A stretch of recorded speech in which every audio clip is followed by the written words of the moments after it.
Voilà, donc nous reprenons la création au niveau du décapage. C'est-à-dire que nous venons de créer le décapage, hein, on le voit ici dans mes trois onglets de la structure. Il y a la structure, l'onglet balise, l'onglet info sur entité.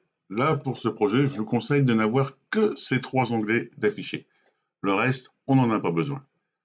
Donc vous voyez dans ma structure, ici, j'ai l'objet décapage, qui est celui-ci, hein, c'est le même. Quand on clique soit dans la fenêtre graphique, soit dans la structure, les deux s'affichent en bleu.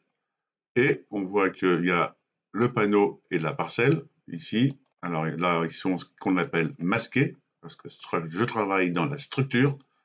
Je peux bien sûr enlever l'affichage de ces deux objets en décochant les balises, comme ceci. Donc, nous allons réaliser maintenant le fond de fouille. Le fond de fouille, hein, c'est la tranchée qui fait 50 cm de large, 40 cm de profondeur, qui va suivre en fait le contour du bâtiment. Donc, c'est une tranchée, on va devoir creuser dans cette terre. Donc, la première chose à faire, quand on veut créer une nouvelle scène, ben, c'est de partir, alors toujours travailler de par la structure, hein, et de copier l'objet.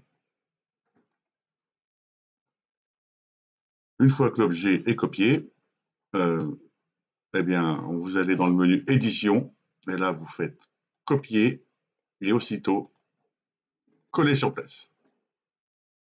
Voilà, là, un deuxième objet s'est créé, même nom, c'est normal, et sur la fenêtre graphique, on ne voit qu'un seul objet. Donc, tout de suite, pensez à renommer votre copie dans le nom désiré. Donc, ici, on va l'appeler fond de fouille. Et aussitôt, il faut avoir le réflexe de développer l'info sur entité et de la mettre sur la balise correspondante.